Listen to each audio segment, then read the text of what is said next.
सांगलीसह नागपुरात जयंत पाटील समर्थक आक्रमक, अनेक ठिकाणी रास्ता रोको, कार्यकर्त्यांनी टायर सुद्धा जाळले।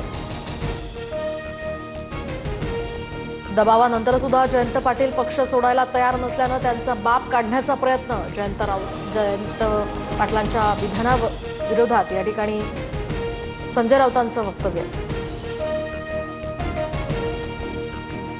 त्रास देण्याची ही भाजपची संस्कृती नाही, जयंत पाटलांना कुणीही त्रास देत असेल असं वाटत नाही, संजय राऊतांच्या आरोपांनंतर नवनाथ वन यांचं उत्तर।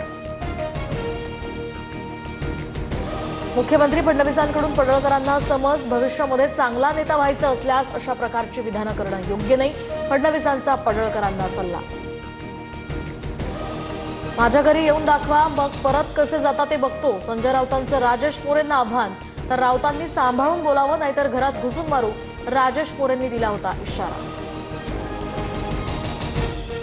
इंदुरी चाट आणि बरंच काही या उपहारगृहामुळे संदीप देशपांडे ट्रोल। इंदुरी चाट उपहारगृहात मध्य प्रदेशातील पारंपरिक खाद्यपदार्थ, हॉटेलचा कुक सुद्धा परप्रांतीय। मराठे इंदौरला गेल्यानंतर इथले पदार्थ बनवायचे, त्यामुळे त्याला इंदुरी फूड नाव बदललं। तर इतिहास माहीत नसल्यानं त्यांच्या बुद्धीची दिवाळखोरी, संदीप देशपांडेंचं या ट्रोलिंगला उत्तर।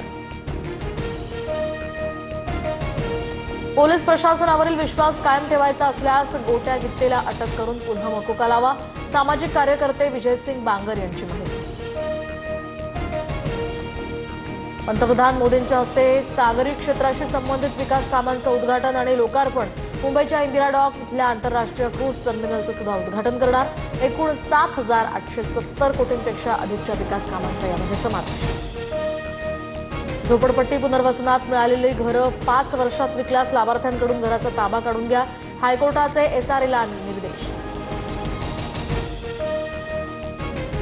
ईपीएफओ कडून आता पासबुक लाईट फीचर उपलब्ध, पासबुक थेट पोर्टलवर पाहता येणार। एकाच क्लिकवर एकाच लॉगिनद्वारे या खात्याची सगळी माहिती मिळणार।